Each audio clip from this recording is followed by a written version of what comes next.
Peter, when did you fall in love with soccer? Oh, June June 28th, 1981. It was at Wrigley Field. So I was at school at Marquette at the time, and I was coming down to Chicago most weekends to watch baseball, mostly White Sox games, occasionally a Cubs game. And then the baseball players went on strike in June of 1981.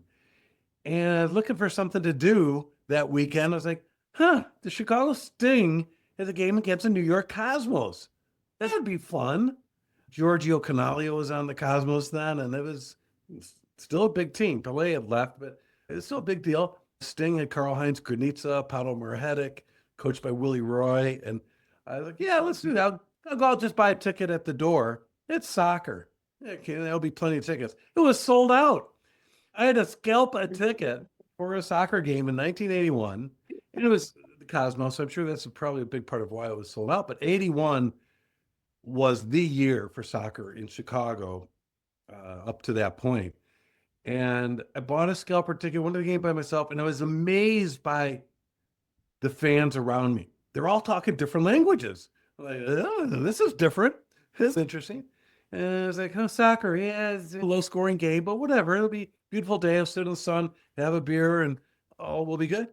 And the Sting scores a goal right away. And then the Cosmos score a goal. This Cosmos score another goal. Sting scores a couple goals. Cosmos score a goal. Sting scores a goal. It finished 5-5. They went through overtime, no goals. They went to the shootouts, and the Sting won 6-5. It's crazy. Oh, that's incredible. To this day, it's probably the most exciting soccer game I've ever been to. It was my first one. That's incredible. That is such a different narrative than the average 0-0 game that people expect now. So that's so cool. Thanks for that. Well, I expect 6-5 games every time. I'm disappointed. Maybe that's why I went into indoor soccer for 10 years or however long I was there. That makes sense. They can produce that consistently. So over the course of your career, how would you say that the culture of soccer fandom has changed in the US? Oh, massively. When I started working for the Milwaukee Wave in 1987, it was I call it the dark ages of American soccer, right? It was between the North American Soccer League folding in 84 and MLS starting in 96. So you had that decade or so where there's no first division soccer, and there was nothing for people to look at. Now, the legacy of participation of soccer from the NASL was terrific. Boys youth soccer really grew in the 1980s because adults had watched Pelé, but then also every other city in the US had their own team, and it sprouted either dad coaches or retired player coaches that wanted to stay in the US. Because a lot of these players were coming in from Latin America or Europe. They enjoyed staying in the US, and they started soccer camps and soccer clubs. And so that, in my lifetime, was the first big milestone or jump in the culture of soccer, was people figuring out the participant side of it. And it took a huge jump in 99. The participation ended with the Women's World Cup. Women's World Cup in 99 doesn't get enough credit as a societal needle mover. It taught girls and young women that they can do anything. And it just changed, I think, the perception of a girl's place in society. And so that changed the culture of it as well. It essentially doubled the number of youth soccer participants. So the next decade, huge growth of girls playing the sport. From a spectator standpoint, there's certain, I'll call them milestones, events. Sometimes it's an element that has really spiked the graph. And people talk about a soccer revolution. They're always expecting, when is it going to become the number one sport? It's not. It's a soccer evolution. And what's happened, and this affects the culture of the sport in this country, is certain events spike the growth of it. And oftentimes those events will go away and the growth will go down a bit, but it doesn't go down as far as it had gone up. The big ones were the 94 World Cup. Even before that, 1990, the men qualifying for the World Cup in Italy. If that doesn't happen, We probably don't get to host the World Cup in 94. That doesn't happen. MLS doesn't start, and we're in a real hole. Maybe we would have gotten to where we are now, but I don't think so. Not this quickly, for sure. So you've got the Men's World Cup in 94, MLS starting in 96, the Women's World Cup in 99, stadiums being built, Columbus Crew Stadium, the Home Depot Center at the time it was called, our stadium in Bridgeview, Toyota Park at the time. These stadiums gave some brick and mortar permanency to the sport that people felt it's not going away. It's here. And then I'm going to go to David Beckham, but first I'm going to mention Freddy Adu. His career did not go where anyone wanted it to go, but he did have a huge impact on the culture of the sport. He helped mainstream the sport, normalized it for folks who otherwise didn't know what a soccer ball looked like.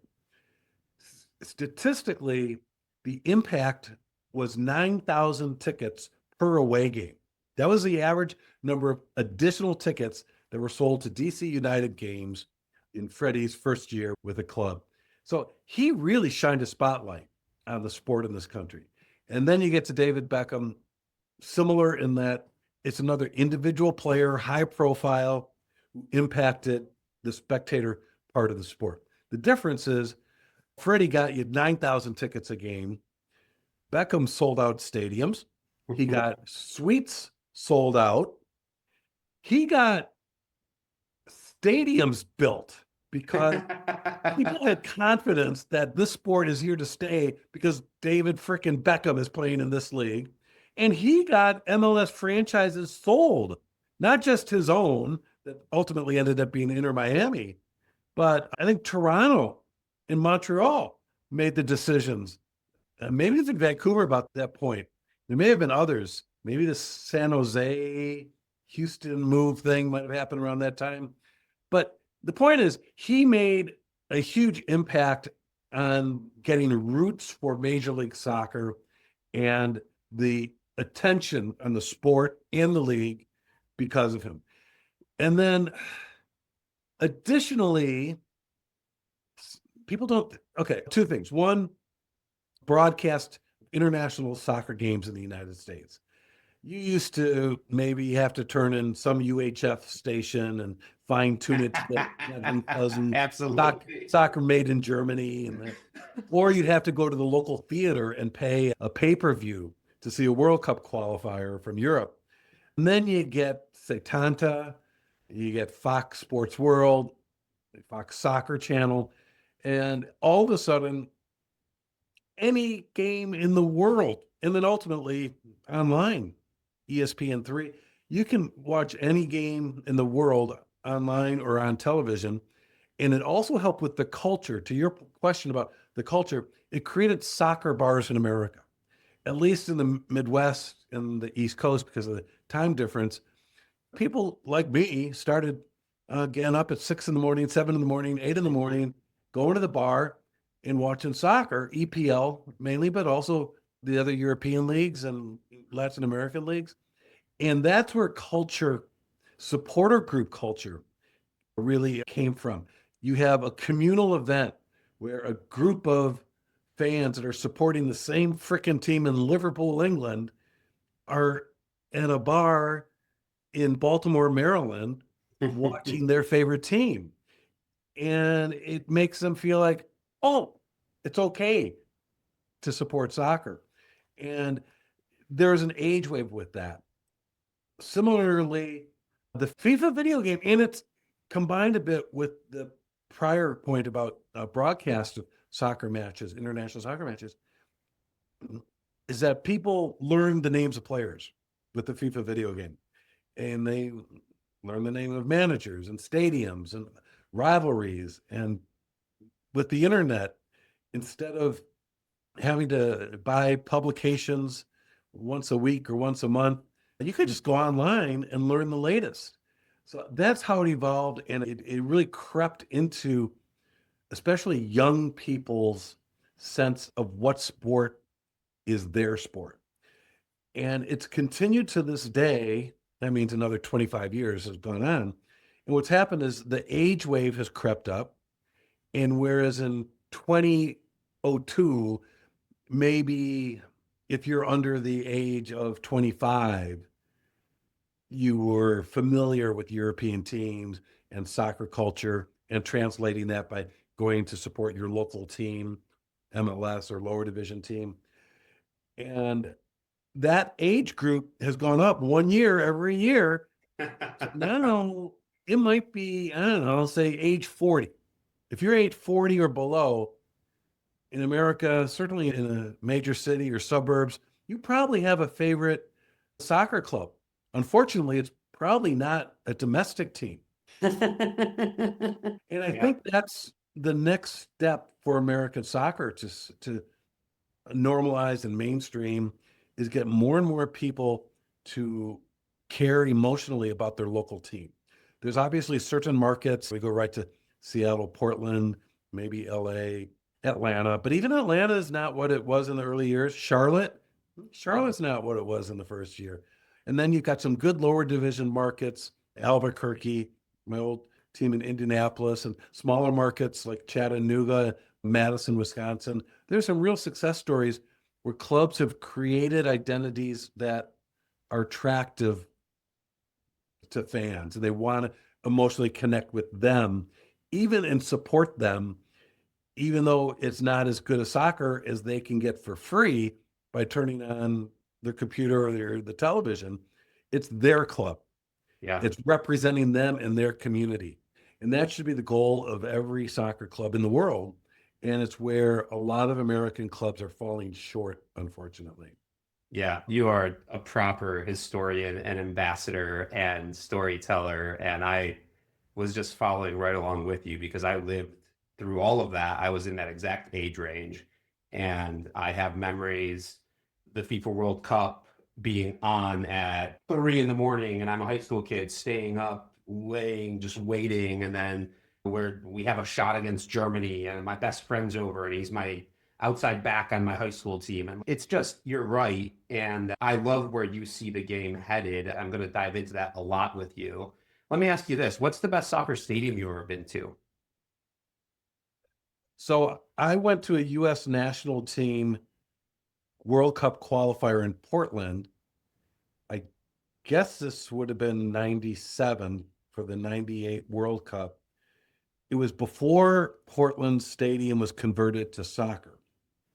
So they, on an ad hoc basis, Nike rolled out the wallet on this one and they paid to make it feel like a soccer stadium. They put the turf on there. They handed out noisemakers at the door.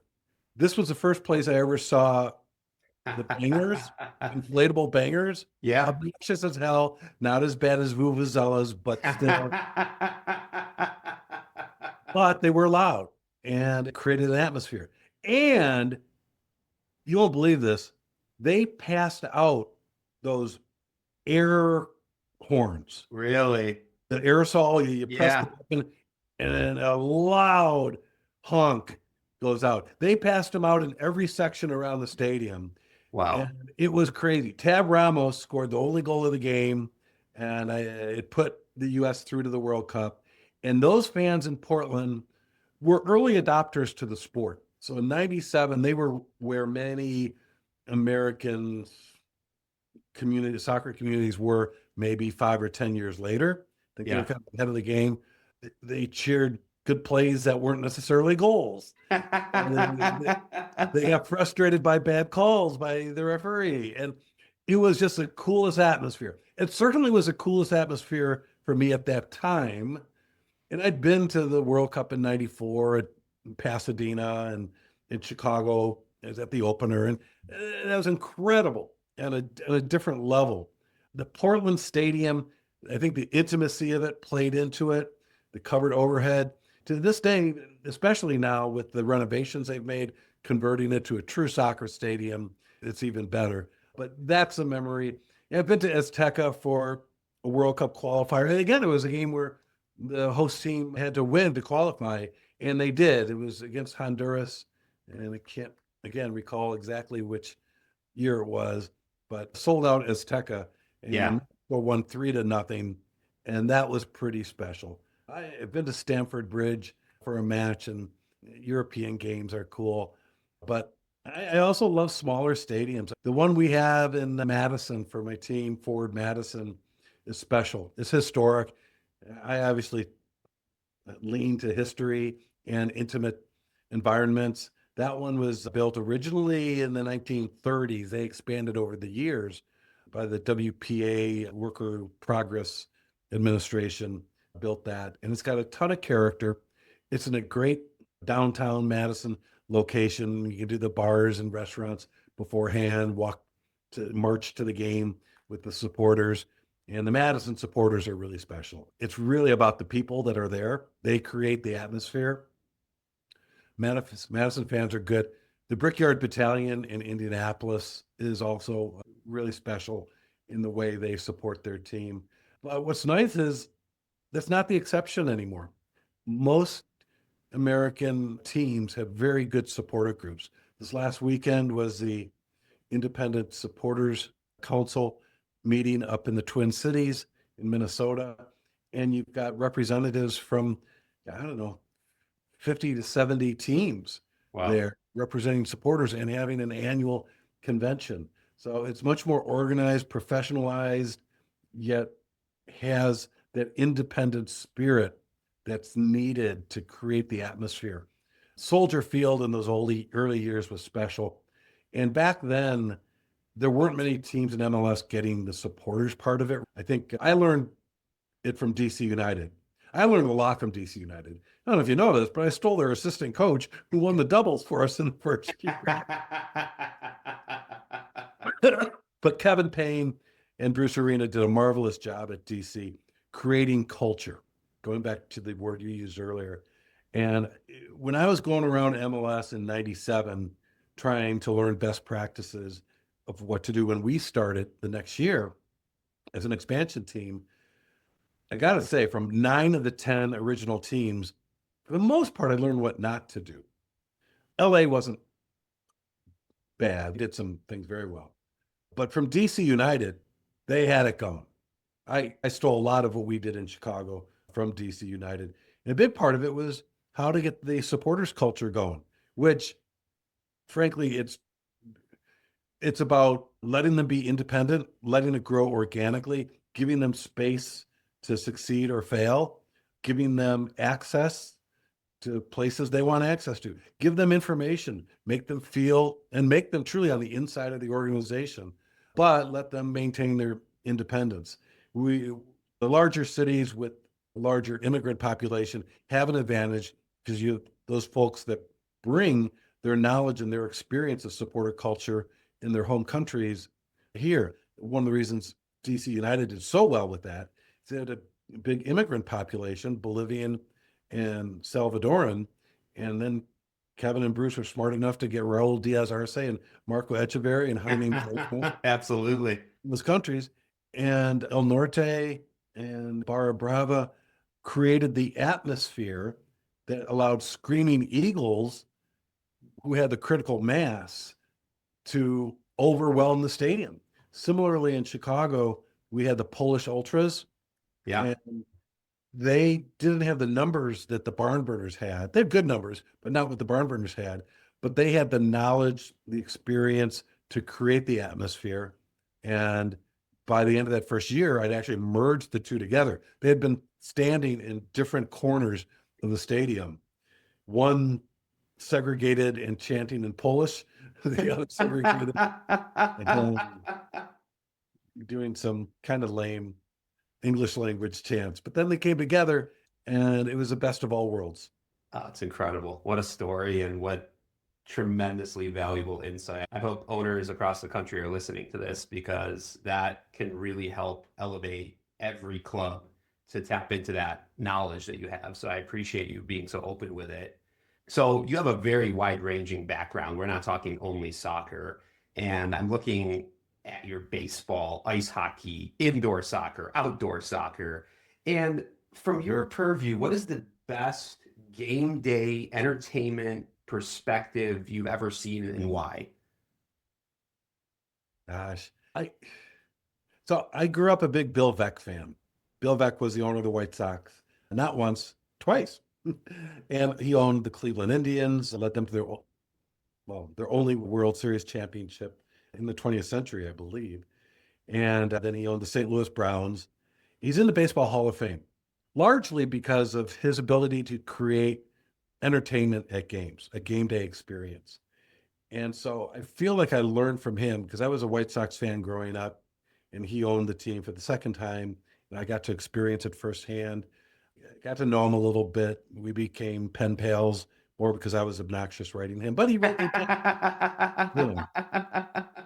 I've read all his books, and I'm a firm believer in his number one tenet is the fans are in charge. As management, we're working for the fans. And if we make decisions with the fans in mind, their best interest, it will also be good for the business of the team. So he was big on gimmicks. It's baseball. It's a different sport. Giveaways of all sorts, dancers on the field, theme nights. He was the first one to do fireworks at sporting events. And I got into soccer as an executive through indoor soccer. A lot of those elements translated really well into indoor soccer. Yeah. Sportainment that we know it today. If you go to an NBA game and you feel like a rock concert broke out, you're like, where's the sporting aspect of it? This is all about the promotions, the PA announcement, the scoreboard, the smoke machines, the videos, and all that. That started in indoor soccer. It started with Tim Lewicki. He was the youngest general manager in history of the St. Louis Steamers indoors.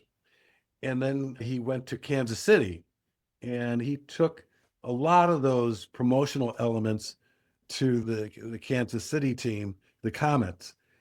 And he had the smoke machines and the rope lights and rock music playing during the game. Yeah, from NAPA, things of that.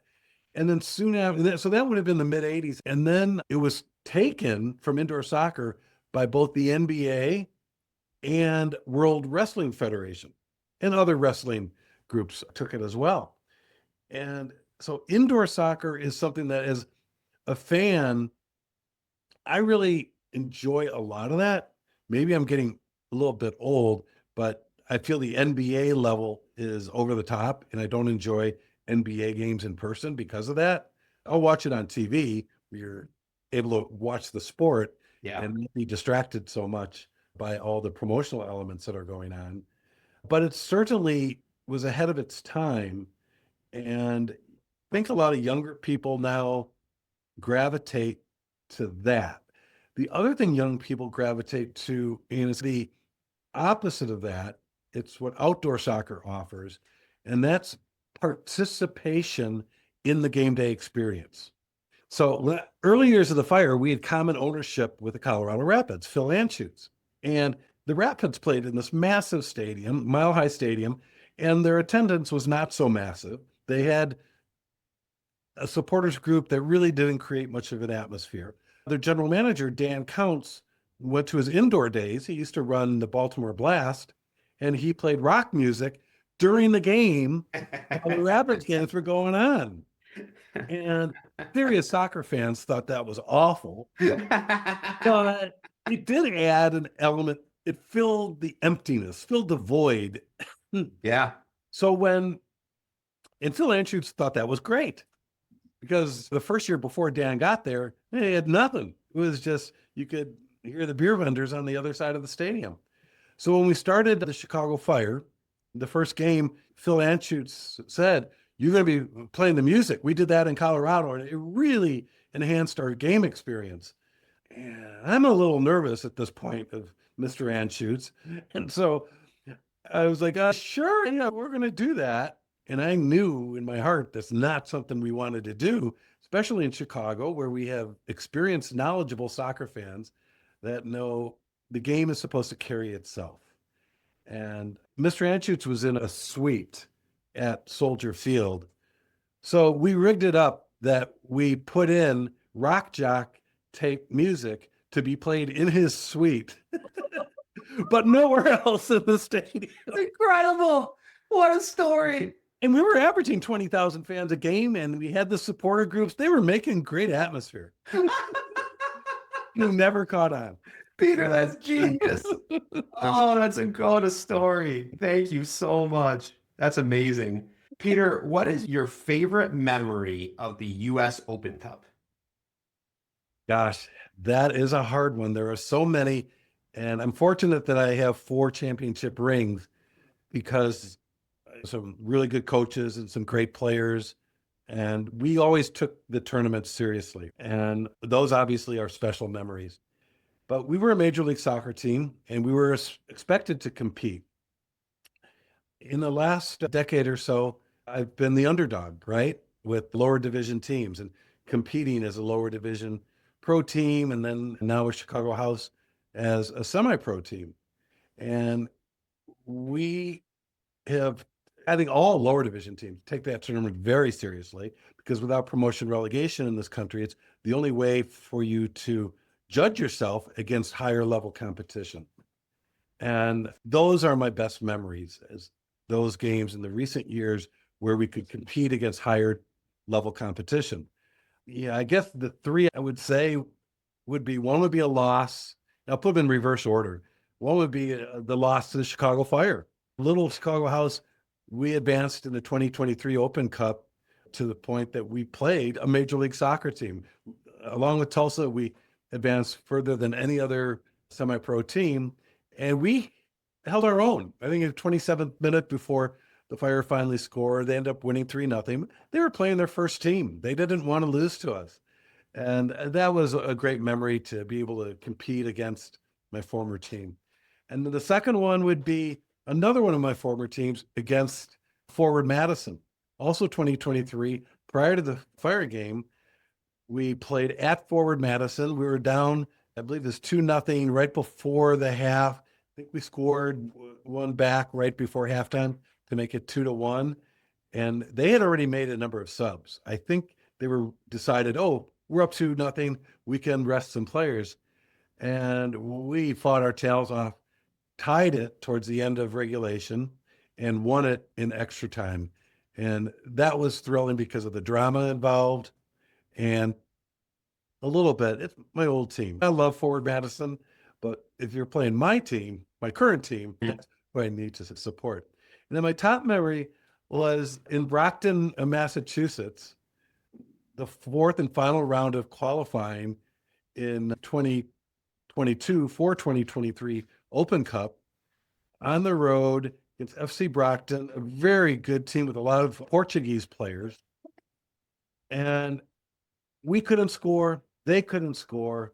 The conditions were odd, unusual. It was a high school stadium. It was a nice high school stadium, but apparently the host chose not to invest in using the necessary amenities, including the locker room. They had a locker room. They just didn't pay to use it. Yeah. The restrooms, there were restrooms there. They didn't pay to have them unlocked. The scoreboard, they had a scoreboard. The press box, there was a press box. And then importantly, because they started this game late in the afternoon, and I think this was in late November or December, so the sun was setting early. They have lights there. Again, they chose not to pay to use the lights. So 5 minutes into extra time, we're 0-0. The referees realize the sun is set. There's clouds. There's not even that halo effect of the sunset. We can't see anywhere.